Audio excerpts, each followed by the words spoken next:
What is up, guys? Son of Canadian Rider here. 2020 was a pretty crazy year. Going into 2021, I'm trying to forget about all that stuff, but one thing in particular that you can't actually forget about when it relates to cars is the entire used market for cars just kind of went through the roof for some reason. When I bought my 2008 Audi R8, I suggested and mentioned I saw a plateau at that time when I was buying that car of the used vehicle market. I saw it bottoming out on the depreciation curve, and I wanted to talk about it in this video, talk about is the first generation 2008, 2009 Audi R8 V8s bottomed out, and is it actually the right time to buy this car in the market that we're in today?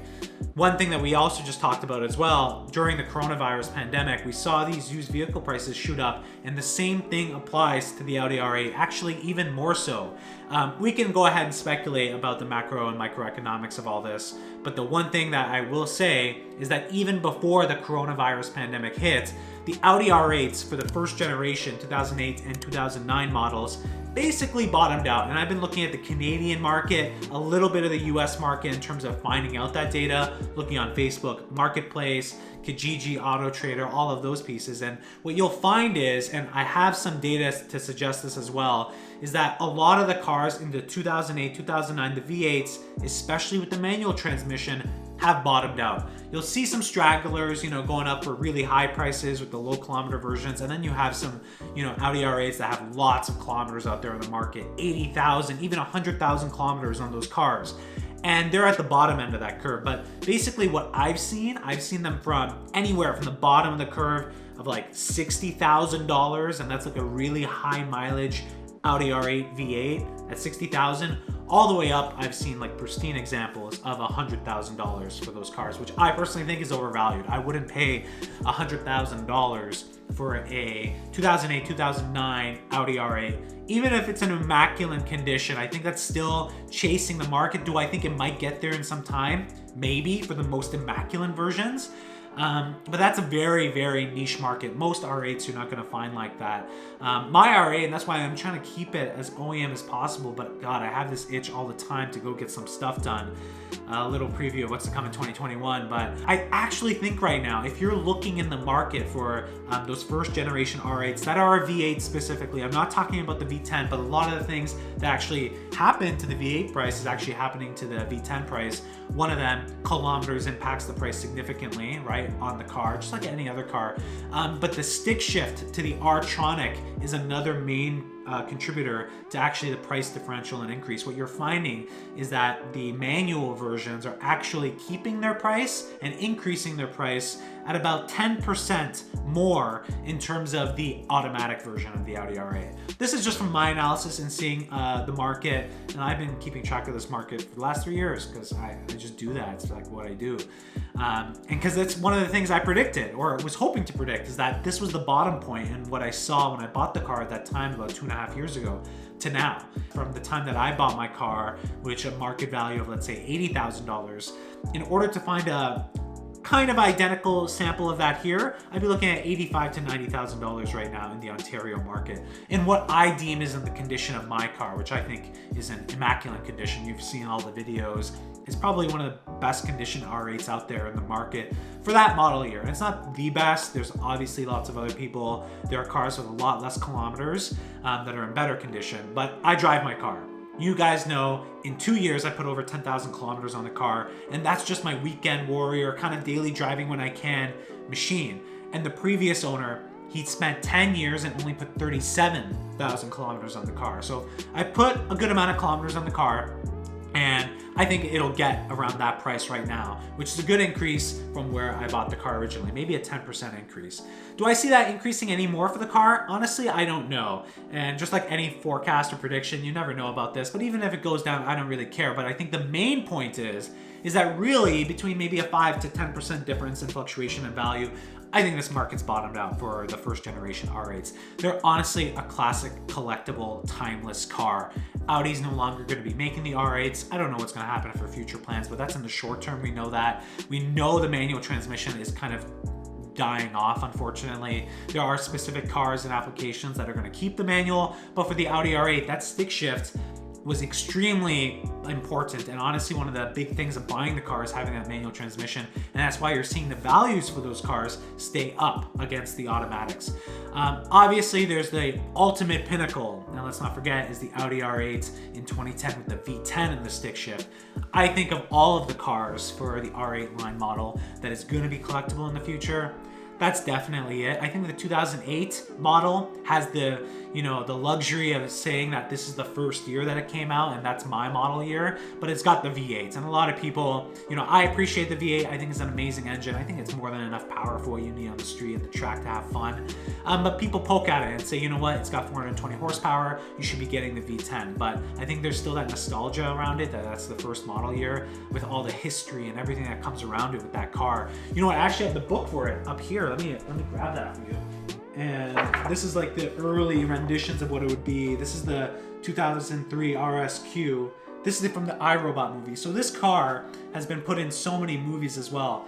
I found this car through Iron Man when I was in high school, and that's what made me fall in love with the car. But this was the first iterations of the Audi R8, you know. And then you come down here, the 2003 Le Mans Quattro. Look at that.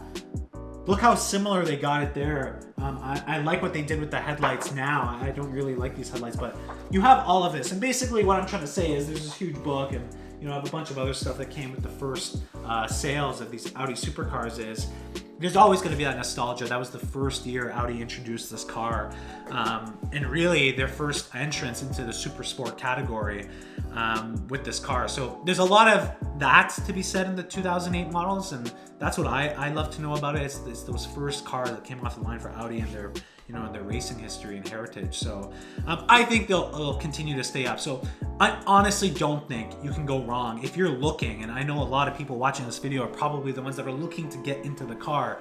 And basically I'm just confirming what I thought would happen 2.5 years ago, was good condition ones have retained their value, especially the manual transmission cars.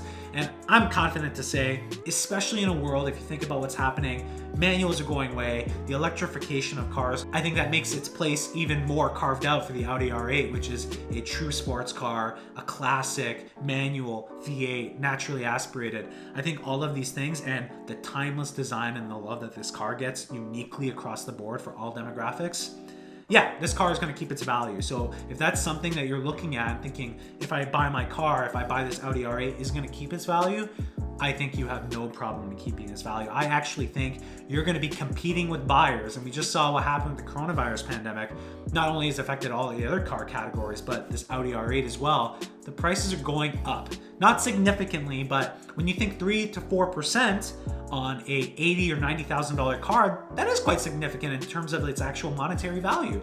I know maybe the percentage isn't as much, but I think what's going to happen is the amount of these cars that are for sale, that's another point, is very low in comparison with the past. You're going to be competing with buyers. You're going to be competing with buyers on these really nice cars that people still love today, and they're going to have the money to go ahead and potentially bid you on this. And we're seeing this with the price action on these cars. So I'm just really glad, number one, that I bought it when I did and I found the right model. Like when I bought this car, it was a really quick process. I knew what I was looking for. I was looking for 6 months for the right car. Black, manual transmission, 2008, in really good condition. And I found it right away from that surgeon in Montreal, and I just booked it right there with my friend. And I bought the thing because I did all the research. I did all that stuff that you guys are probably doing now, and it was telling me this is the right time to do it. And I think, you know, it'll continue to be the right time to buy one of these cars. And listen, you're not buying this car for an investment. Like I would have been happy losing money on this car, $20,000, whatever it is, because this is a dream for me to have this car, and I love driving this car, and it's part of my hobby. I love cars and motorcycles and all that stuff. So not a problem to do that, but it's just an extra bonus when you could buy cars that are appreciating in value, and when you sell them, or if you ever sell them, you make some money off of them. And actually, if you just break even, you're happy. I did that with my 2002 BMW M3. I did that with my 2002 Honda S2000. I did that with my Miata. I did that with almost every car except my Mustang. And this car is no different, but I'll never sell this car. I'm definitely keeping this car for a long time, and I think if you're looking in the market, you should definitely not be worried about the depreciation, because I think, you know, all the things that are happening since 2.5 years ago have probably just accelerated the niche market and all the different variables and levers to actually have price action and competition for a car like this in good condition, not molested, not destroyed, you know, not salvaged. That's a whole different story. I'm not 100% sure about what those markets will look like. But we've seen some guys on YouTube as well who have taken salvaged R8s and just rebuilt them and, you know, sold them off again once they're done with that story. So if you're looking in the market, you know, let me know if you have any questions, number one. I'm always happy to answer your questions in the comment box down below. Give this video a like if you thought it was helpful. I still have lots of plans for this car, by the way, going into 2021. There are some things in there that, you know, I was on the fence on modifications on the car, but I'm gonna go through with some of them. So you'll see that news coming up. It's very exciting. And yeah, just basically, you know, hibernate a little bit more for the winter. Still got lots of content coming for the channel. We have the Ducati Monster motorcycle build video, the Cyberpunk build, which is gonna be super exciting, and a lot of other stuff to come. So make sure, if you haven't already, subscribe to the channel, guys. Over 25,000 subscribers, which is incredible. So I just wanna say thank you again. And once again, if you have any questions, leave them down in the comment box down below. Happy to answer any of those questions again. 25,000 subscribers, which is pretty incredible. And the fact that we have so many things going on the channel, I think people are interested and excited about. Obviously, what's happening with the Audi R8, the Cyberpunk build on the Ducati Monster S2R 800, so I'm finally back riding, which is exciting. And then lots of other things in relating to detailing content and more. So make sure you subscribe, and again, give the video a big like. It helps so much with the algorithm. Thank you guys so much for watching, and I will catch you guys in the next video.